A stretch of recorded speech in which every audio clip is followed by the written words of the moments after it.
Yeah,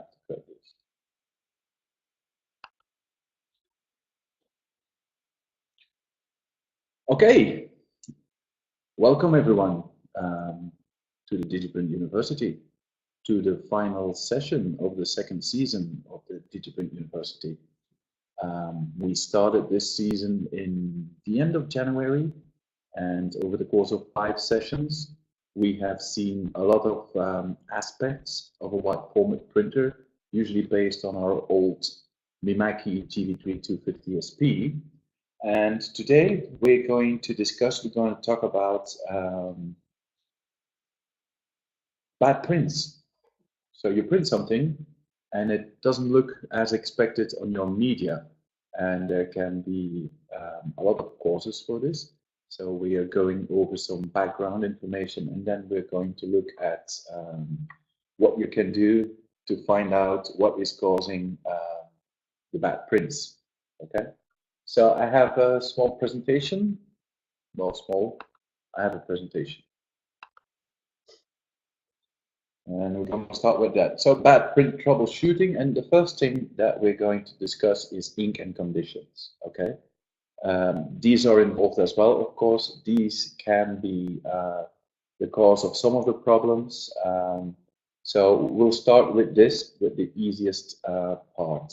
And when we look at a typical ink flow inside a printer, which is the green line in the drawing that you see on the screen, the orange lines are electrical connections or data connections. But the green line is a typical ink flow in a wide format printer.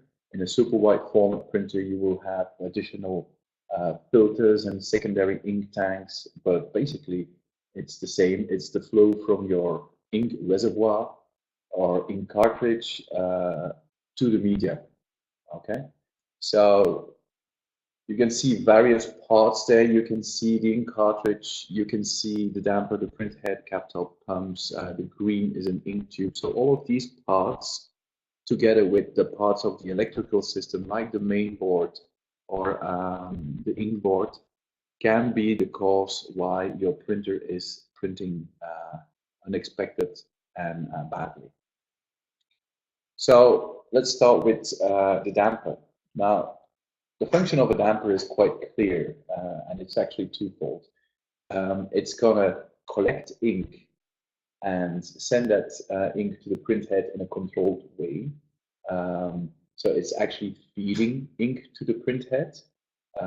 It functions in a wide format printer like a secondary ink tank functions in a super wide format printer, although basically all printheads in a super wide format printer have some sort of damper as well, because the second function of a damper is to make sure that a small amount of air and particles, foreign particles, do not enter the printhead. So there's a mesh filter that filters out these type of particles, and there's a one-way valve that allows ink to flow from the damper into the printhead, but not the other way around. When we look at solvent ink, that's what we discussed today. We're concentrating on wide format printers using solvent ink. And you look at the mixture in the top left corner, and there's pigment involved, of course, for the color. There's a component called resin involved that provides clogged adhesion. Then there's some oil or water-based co-solvents, and there are some plasticizers. And these together, they form a colloidal suspension. So another solution where all the components get mixed to form a new liquid. Here, all components keep their own characteristics and can always be extracted from the ink, from the liquid. When you're using solvent ink, it is quite important to keep your printheads lubricated and keep your capping station moist, because solvent ink itself doesn't have any lubricating characteristics or properties. And so if you keep your wide format printer with ink untouched, you didn't prepare it for like 3 weeks, then ink will start drying in the print heads or in any parts that can have some contact with air or with heat. So it's very important that you keep it very well maintained.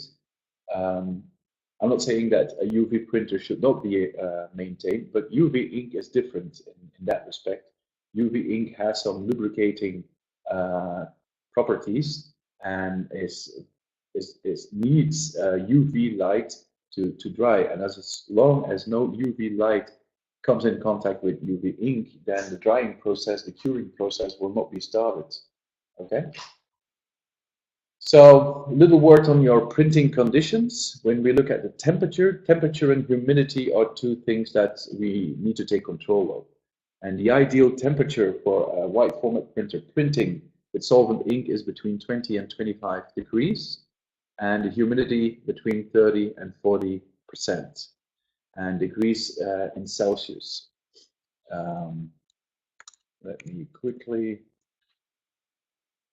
because apparently from the morning session it wasn't. So that's from 68 to 77 degrees Fahrenheit.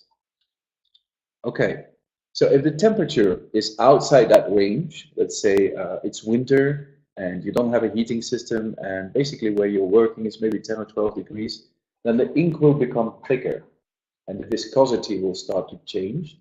So it takes more power and higher heat to get it dry. And if the temperature is too high, then the ink will become thinner, again changing the viscosity, and it will again require more heat and require a higher temperature to avoid that the ink starts flowing. Okay. Plus, you will see changes in color in both these temperature too low, temperature too high conditions. If the humidity is too low, then the capping and the print heads dry out faster. So it's a good idea to verify these printing conditions and to keep control of these conditions. Right, so let's say that we have some print head trouble. And if we look at print head trouble, then we start with having a clogged print head, a blocked print head. And there's some usual suspects involved in there. You can see the list on the left, the capping station or the pads, the pumps, wipers, dampers, or print head. These are the 5 parts of our printer that we will turn to first before we start checking out any other possible causes. And the reason for that is that these are all ink-related parts, and when you're unable to have a good print, and ink-related parts is what you start looking at. But we will see further down the presentation that it is not always the usual suspects that did it. Right. So why is my print head clogged? Well, maybe it's not clogged at all. Maybe you have a malfunctioning piezo element or nozzle, or you have a malfunction in driving electronics, or you have air in the system. And that will show up in the same way in a nozzle test or in your prints as an actual clogged print head. And if a print head is clogged, then it's either dust or dried ink. And dust is fairly easy to take care of. It will take a couple of normal cleanings or maybe a powerful cleaning. Dried ink is a different ballgame.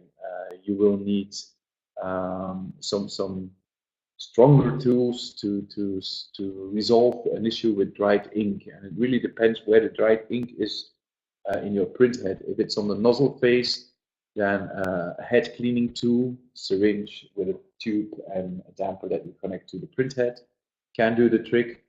If it's inside the print head, then you need a device that can flush a print head, like an ultrasonic device, and that can be switched from normal flushing to reversed flushing.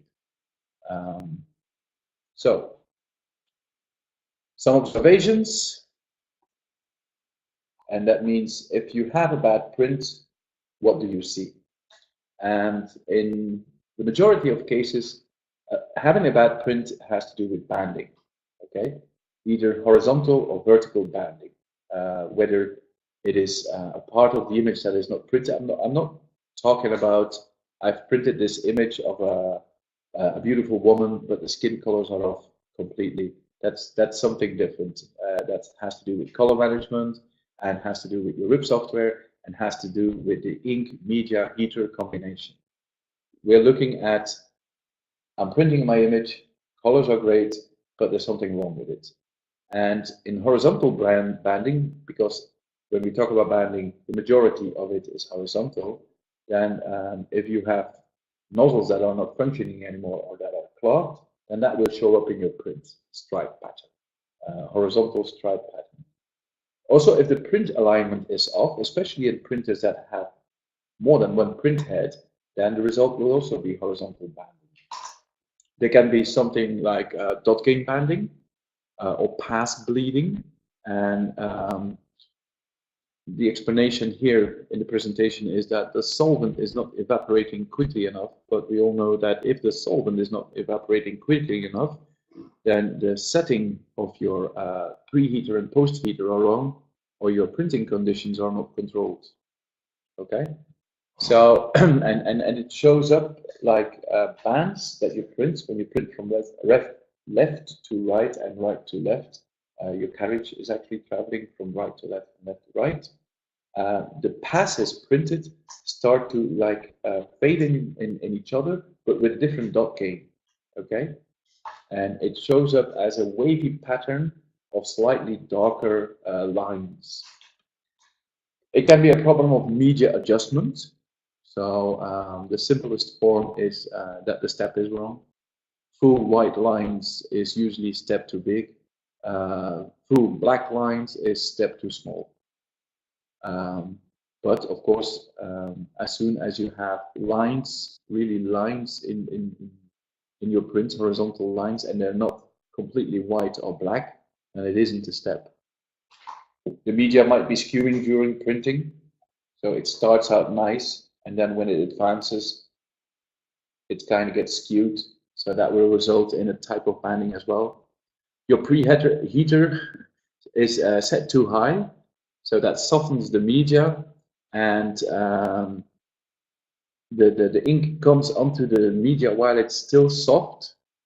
Then the media cools down and it shrinks a little bit.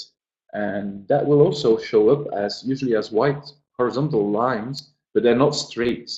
They're not perfect straight like you have when your step is off. And it could be some ink restrictions. Maybe the ink media combination simply doesn't work. The ink doesn't interact very well with the media. You start to see bleeding, resulting in a wavy pattern of horizontal banding. Vertical banding, we see a lot less vertical banding than we see horizontal banding. It could be the heaters are set too high, so your media starts to wrinkle and it touches the print head in certain parts, or the distance in the valleys of the wrinkles and the tops to the print head is different. So also is the drying time. It's minimal, but it could show up as like a vertical type of wavy gradient in your print. Or your pinch rollers are dirty and they just draw stripes onto your vertical stripes onto your media. So a couple of examples of banding. The one on the left is a horizontal banding, and the one on the right is actually a vertical banding caused by rollers, by dirty rollers. Here, the one on the left is missing a color. So not the entire head is out. There's a part of the cyan head that is out. So you can see some lines in there. But the one on the right is very particular because you would think that when you look at it, okay, this is step. Step is too small. But if you look more closely, you will see that the distance between black lines, the black horizontal lines you see, in the middle of the image is shorter than it is towards the end or the top or the bottom of this image. So it's not the step. And actually this here is one of the causes that was not yet mentioned. It's the tension on the media is too high. So between the unwinder and the rewinder, the tension on it is too high. The rewinder or the take-up was pulling the media. On the left, typical missing color, missing nozzles in one of the print heads. And on the right is a typical top of the print head that has missing nozzles. And then there's also something called designer banding, which looks like this. And that's actually done, or the cause of it is either in prepress, where the file was designed and gradients were created that have not enough steps. So they're 8-bit gradients, for instance, 256 different shades that can be used, and for a gradient, that's not enough.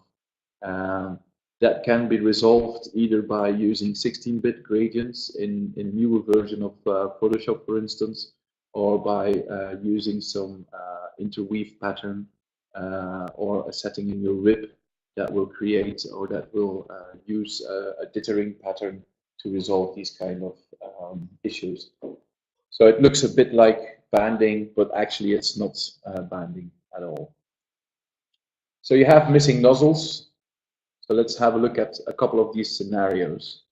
And every time I talk about a nozzle test, when I request a nozzle test from a customer who ran into problems, I always ask for at least 2 nozzle tests. I ask for a nozzle test just to be printed, then a normal cleaning, and then a second nozzle test. A lot of the wide format printers, like our Roland, for instance, here, as soon as you push the test print button, it will do a normal cleaning. But anyway, between the 2 nozzle tests, you should have a normal cleaning. And this is an unstable nozzle out, the first example. So you can see that there's some nozzles missing in the nozzle test of cyan. And after a normal cleaning, there are still some nozzles missing, but it's different nozzles, okay? And the answer here is almost always air in the ink delivery system. In the ink line, in the damper, maybe inside the printhead still. So you will be looking at your dampers and see if you see air bubbles in there, or you can see these bubbles on the nozzle face of your printhead. But it could also be the wiper that is not in perfect condition anymore. It's not perfectly straight anymore. So if you did a normal cleaning and the wiper goes back forward over the printhead to clean it, it's not touching the entire nozzle face, leaving a pool of ink on the nozzle face, and that might result in an unstable nozzle out as well. But we will see that this type of behavior, this pool of ink that we see on the nozzle face, caused by a bad wiper, will show a different nozzle scenario. All right. A stable nozzle out is you have missing nozzles, you do a normal cleaning, and you have still the same nozzles that are out. And this is something that is blocking these nozzles. Dust, debris, or dried ink in or on the nozzle face of the printhead. Maybe a damaged printhead nozzle face. I have a very nice picture of that you will see later. Or head gap is too high, that should be removed, because that will not cause a stable nozzle out. But in this second scenario, for sure, something is preventing these nozzles, these piezo elements, from opening and closing and dropping ink on your media. So it could also be, not mentioned in the possible causes, it could also be a broken piezo element due to overcurrent, for instance. But you have multiple nozzles that are out, all one after the other. So a normal cleaning doesn't resolve it. Part of your printhead is not printing anymore. We saw some of the banding examples that could be explained by this multiple jetsons nozzled out. And usually, again, it's air, but it's stable. So it's a poor air seal somewhere in the ink lines. It could be already with the ink cartridge where air is introduced. It could be air bubbles on the cap rubber or broken cap rubber.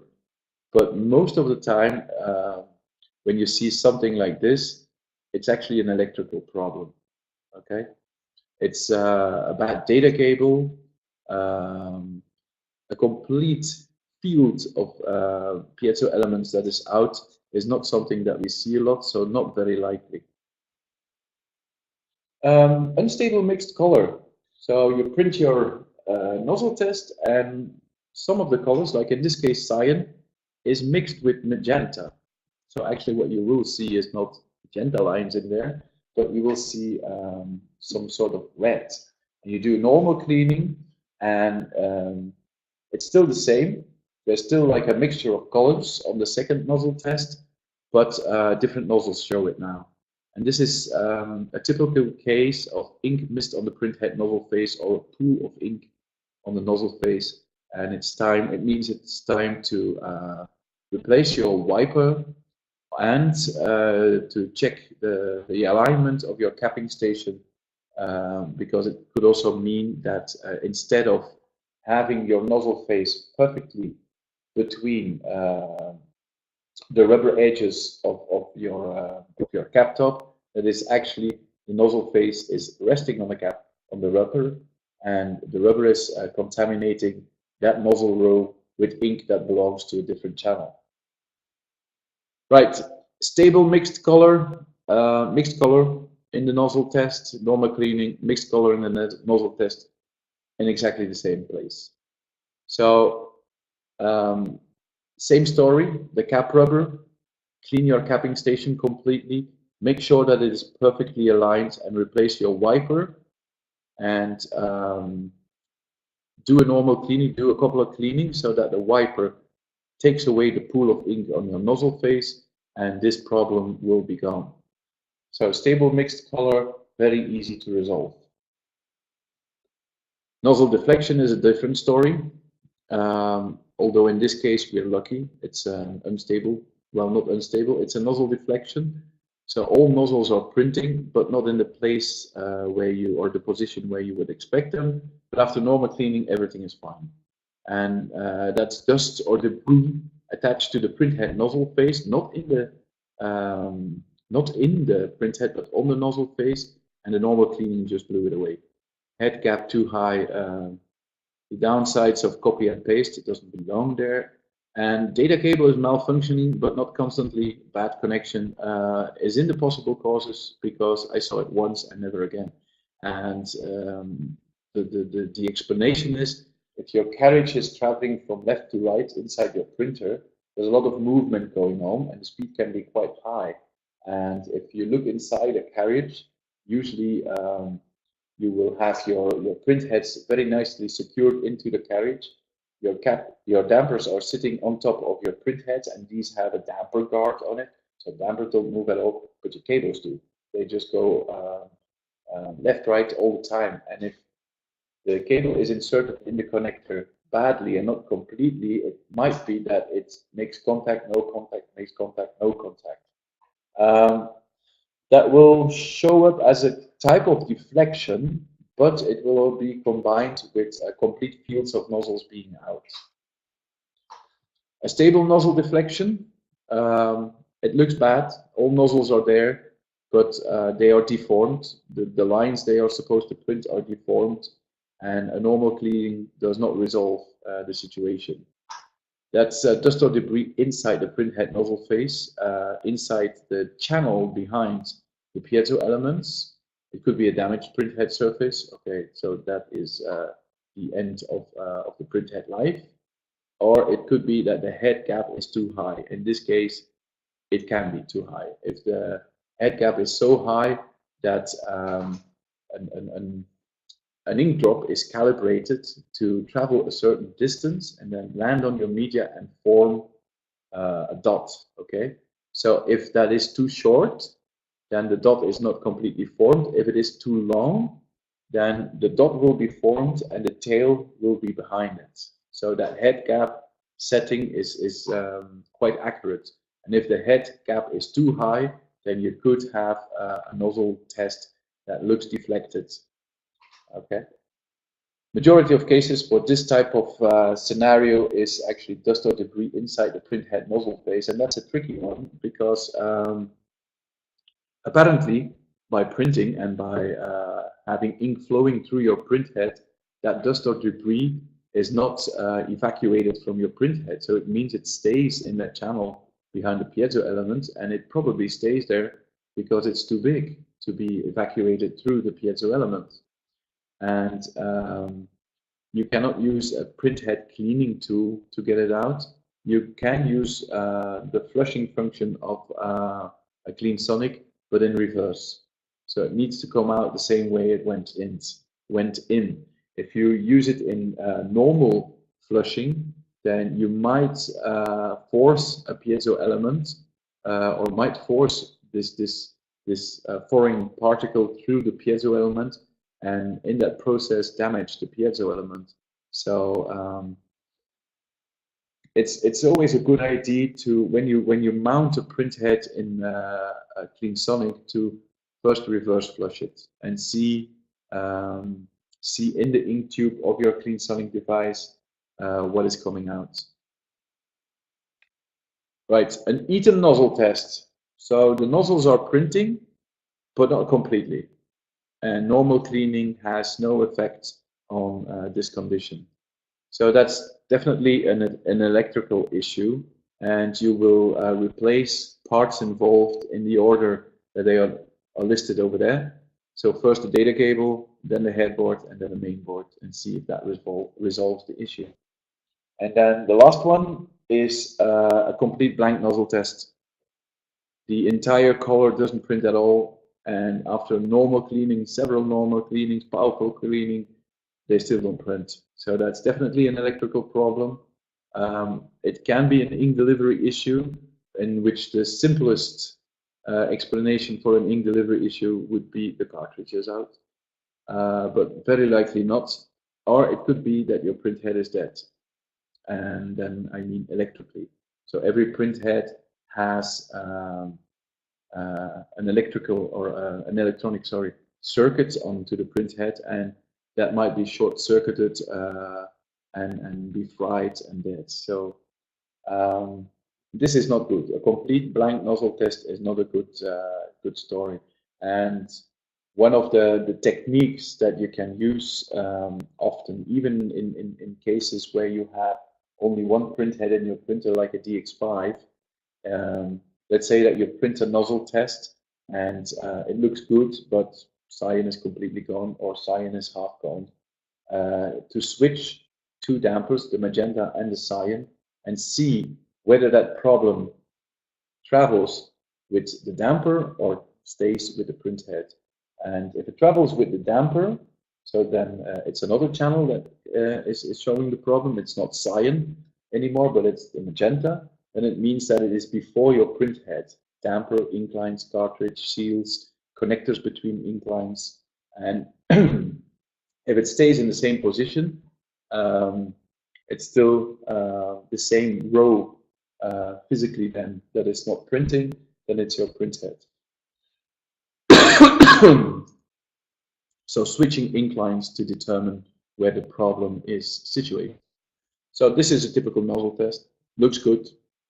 Nothing wrong here.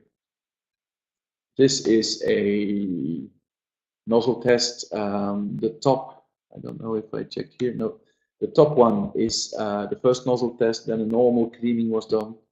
In this case, it's flushing because it's from a ViewTech printer, and then cleaning the printhead nozzle face by hand, and then printing another nozzle test again, and that didn't resolve anything. So it's a stable nozzle out test in this case.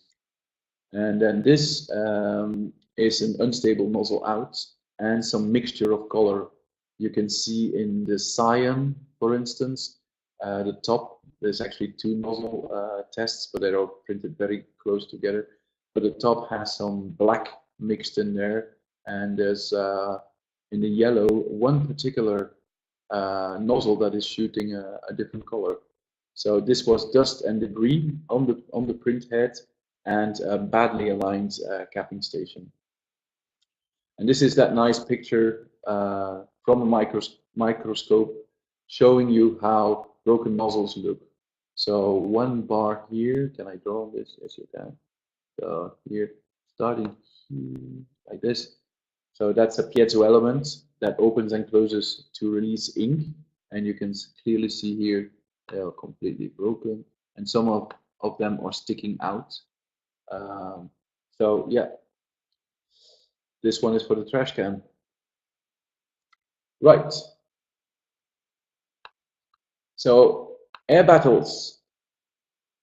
Air is one of the problems that we see a lot, and there's a couple of steps that you can take to try to determine what is causing this air leak in your printer. And you work your way through the ink delivery from start to finish. So you start with the ink cartridges and you check the seal there. So an ink cartridge, I think I have one here. Yeah. Looks like this. So here, this is what gets inserted in your printer. There's a needle punching a hole there, but you can also see behind this, you cannot see it because it wasn't punctured yet. There's a seal here, and there's one in your printer, preventing from air entering the ink delivery system. So something might be wrong with those seals, or your ink cartridge is not properly seated.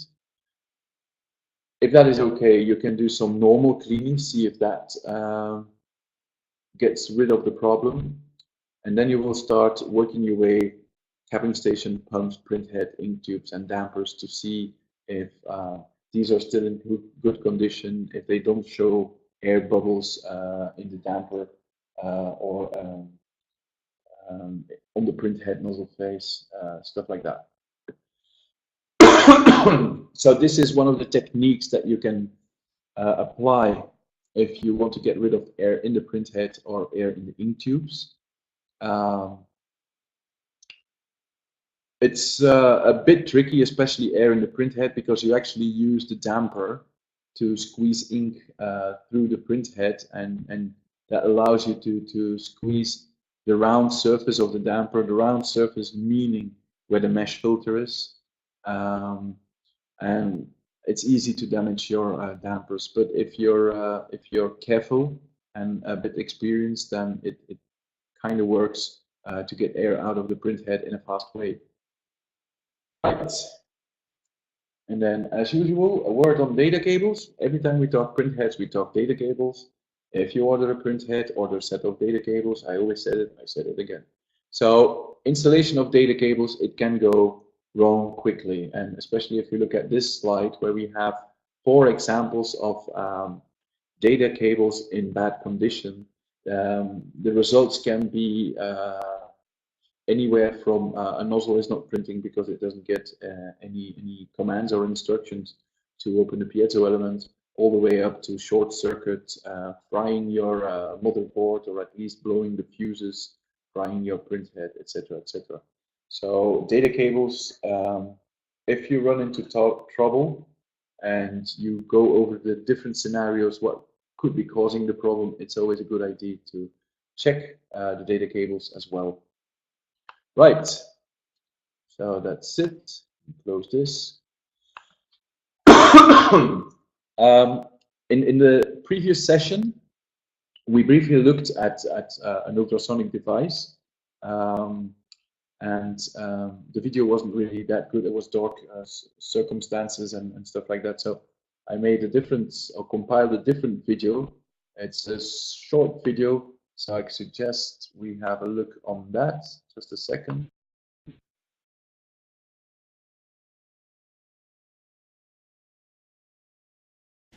Hi, and welcome to this DigiPrint Supplies video on the ultrasonic cleaning station for printheads. The first thing we will do after putting cleaning liquid into the container is switching the device on the back. If you switch it on the back, it will switch on the front as well. So you can switch it on and off using this power button, but you don't actually cut the current if you do it with the front power button. So we will set the temperature of the cleaning liquid that is in the container and the time for the ultrasonic waves to be active during cleaning. So we click the set button, then we click time, and with the minus and the plus buttons we can change the time. Go to 2 minutes, click time again, and now the time is set to 2 minutes. We do the same for temperature. Set, this time we click temperature, will go down to 22 degrees. Click it again, and now the temperature of the cleaning liquid is set to 22 degrees. This information is not stored by the device, it doesn't have a memory. So each time you power it off and power it back on, default settings of 5 minutes and 26 degrees Celsius are set. Once the time for the ultrasonic waves and temperature is set, if you click time again, the ultrasonic will start. You can see the waves. It also brings down the bridge for the trays so that the printhead touches the cleaning liquid, and the ultrasonic waves start to work on the blocked nozzles. The two yellow buttons, up and down, we can use them to move the bridge for the trays up. Click it again to stop it, and down. So if we activate the ultrasonic, it will bring it down to the lowest point. You can intervene by immediately clicking the button up so it stops. When stopping the ultrasonic, it will bring the bridge and the tray and the head up so you can start flushing the head again or take it out when you're done. The device has two independent circuits with two filters and pumps in the back, and two buttons for that, pump 1 and pump 2. Pump 1 is a circuit on the right, pump 2 is a circuit on the left. So if it is in normal flushing position, meaning that both the levers are facing the blue flushing symbol, and we switch on pump 1, you will see it starts flushing cleaning liquid through the circuit and out of the tube. Click it again to stop it. Same goes for the second circuit, which is pump 2.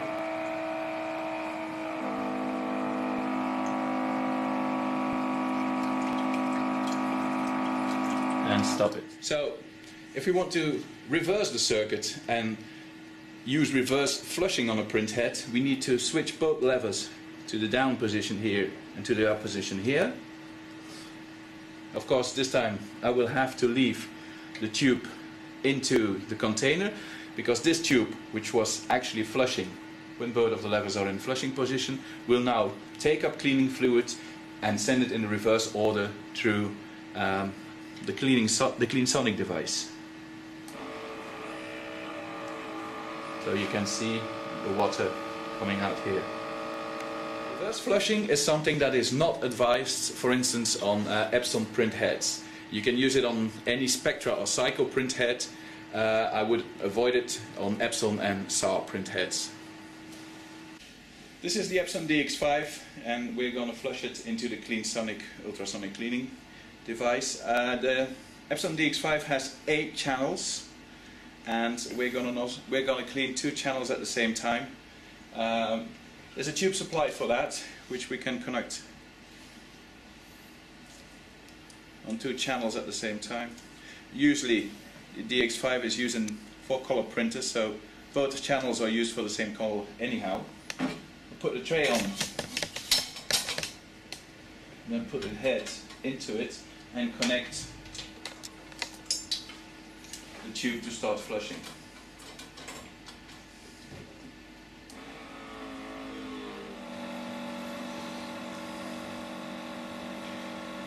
On an Epson printhead, I would avoid using reverse flushing. We can activate the ultrasonic. So bring the head down into the cleaning liquid and use ultrasonic waves to try to unblock blocked nozzles.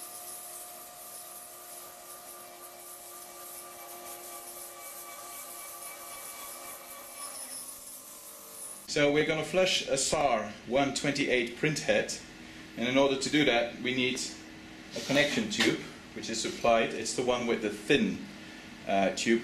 So we'll push this firmly onto the SAR printhead, and then we need a tray for SAR and Konica printheads, and we'll put it between 2 of the white blades here, like this, all the way through, and then align it neatly like this. Okay, and then put it onto the tray bridge. Connect one of the circuits to the printhead. You can actually flush two printheads at the same time thanks to the two independent circuits. So the head is installed on circuit 1, so we activate pump 1 to start flushing.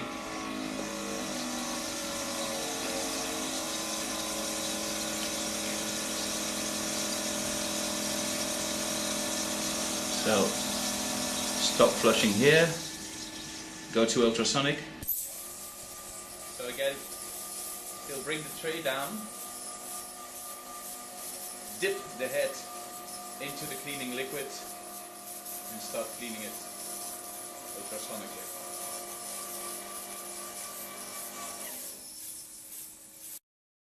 And we can start flushing again, see and look for improvement.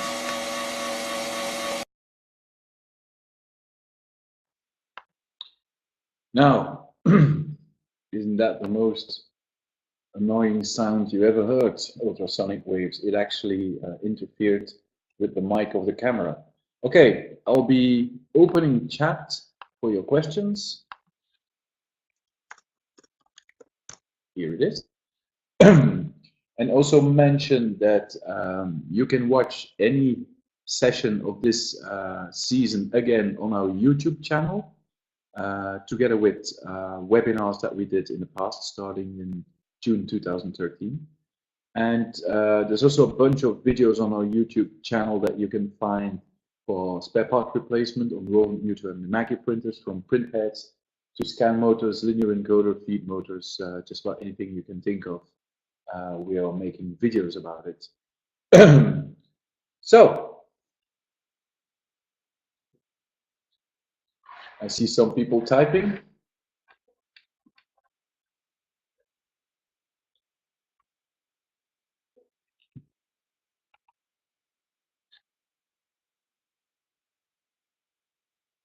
Switch this off.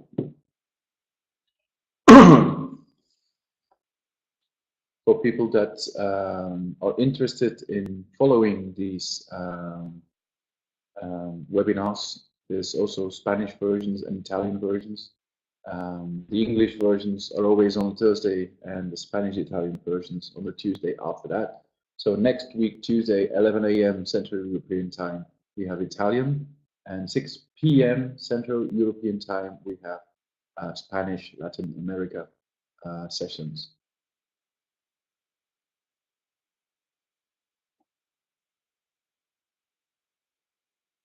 How can you be sure that it is actually, well, did you already perform the alignment again? I would start with making sure that my capping unit is in a good condition. So verify whether the rubbers on the capping are still flexible, and verifying the alignment. If you're brave, you can put a little bit of ink onto the edges, the corners, sorry, of the capping station, and cap your head very briefly. Then move your head away from the capping station again, clean your capping station, and inspect your head where you have an imprint of these corners.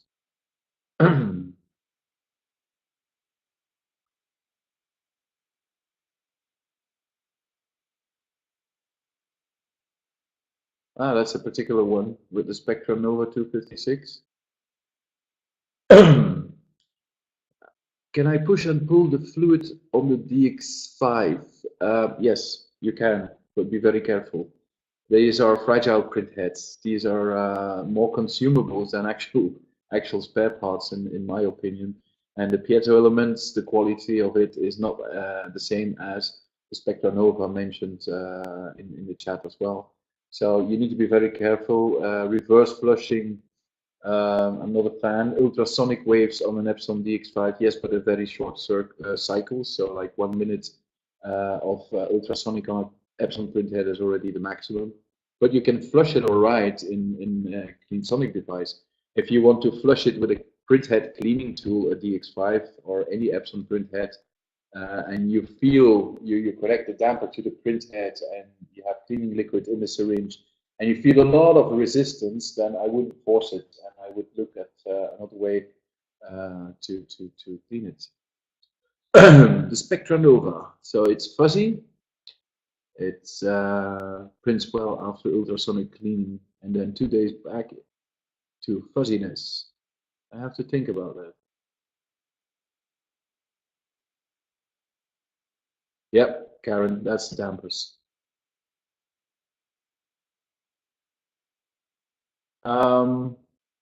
Yeah, the presentation. I will make it available as a download together with the YouTube video, Richard, so that you can watch the presentation again. Of course, the presentation is in the entire video, but it's easier when you have it in a PDF file, for instance, where you can determine yourself how long the slide stays on your screen. The Mimaki GB5 with DX5 heads die, but has been sitting quiet for about 3 years.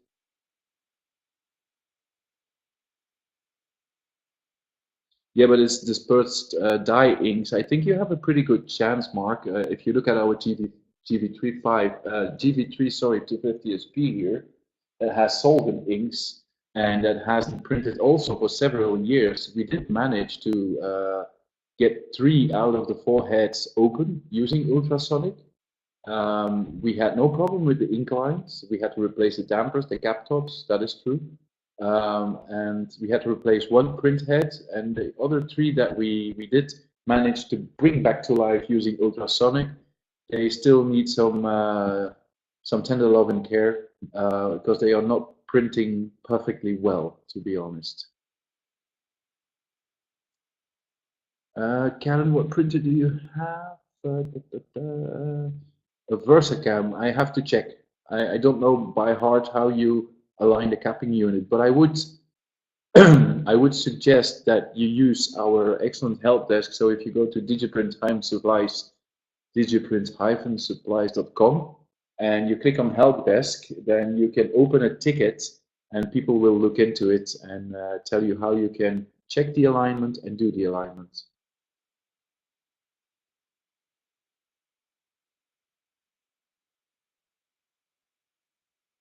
Did I miss something? Yeah, the fuzziness. The fuzziness puzzles me. Can I ask you as well to open a ticket for that? It's, sorry to say, it's an interesting problem. Especially because it works well for 2 days and then it's... If I see fuzzy print, the first thing I always think is the head gap all right? But you ultrasonic clean it, you put it back in the printer and it behaves well, reasonably well probably, for 2 days and then go back to the old behavior.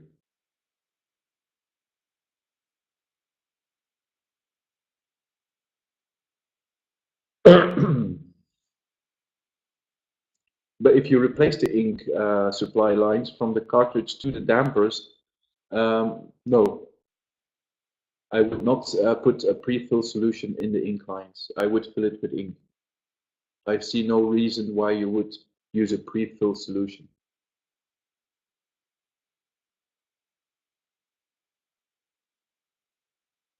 Okay, so I hope you enjoyed this season and I hope you enjoyed this session. Summer recess also for us for the DIGIPRINT University is coming up. Today was the hottest day this year so far in Belgium, 35 degrees Celsius, that's 95 degrees Fahrenheit. That's quite close to Las Vegas temperatures already. So enjoy the summer and I hope to see you guys again in September when we start the fall seasons, which are usually sessions, which are usually sessions that go a lot deeper than what we do in the beginning of the year. So have a nice rest of the day and hope to see you again soon. Cheers.